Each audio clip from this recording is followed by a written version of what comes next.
Et bonjour à tous, c'est aujourd'hui épisode 12 des tutos Redstone et aujourd'hui on va parler d'un système de déchargement de minecart, un système qui peut s'avérer très utile dans toutes vos usines de récolte. Et donc pour construire cette usine de redstone, vous aurez besoin de rails de propulsion, de rails classiques, de blocs de redstone qui vont alimenter les rails de propulsion, de minecart entonnoir, de blocs de construction quelconques, de coffres, de hoopers, d'une torche de redstone, de 3 poudres de redstone et d'un comparateur en redstone. Et on est donc parti pour notre tuto. Donc dans un premier temps, on va faire une ligne fictive qui va nous servir un peu d'exemple. Là en fait, on va dire que c'est l'usine qui récolte et votre minecart arrive par ici en fait. Donc on va placer quelques blocs, voilà, histoire de faire genre qu'on a une ligne d'arrivée. Donc là maintenant, on va tourner par ici. Et là, c'est où commence le tuto dans son ensemble. Alors, dans un premier temps, vous allez placer votre coffre. Donc par exemple, vous pouvez le mettre juste ici. Hop. Pour boucher comme ça. Ensuite, derrière ce coffre, vous allez placer un entonnoir, comme ceci. C'est là où le minecart va se vider dans le coffre. Puis au-dessus de cet entonnoir, mettez un rail de propulsion. À la sortie, un rail classique, pas qu'il ne soit alimenté, donc il ne faut pas que ce soit un rail de propulsion. Et ici, vous pouvez mettre un rail classique, donc avec un bloc de redstone pour l'alimenter. Enfin, un rail de propulsion, je veux dire. Ensuite, à la sortie de ce comparateur, vous allez de cet entonnoir, vous allez mettre un comparateur, voilà. Comme ça, il va détecter s'il y a quelque chose dans l'entonnoir. Au-dessus de ce comparateur, vous allez faire une ligne de 3 comme ceci.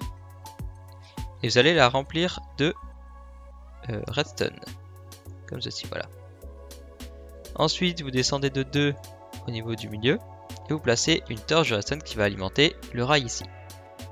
Et donc voilà, c'était très simple pour ce tutoriel. Donc maintenant je vais vous montrer comment ça peut marcher. Donc avec un minecart vide.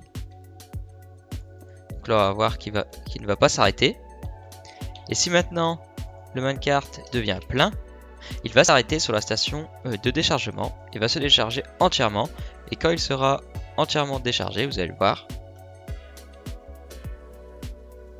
il va donc repartir automatiquement.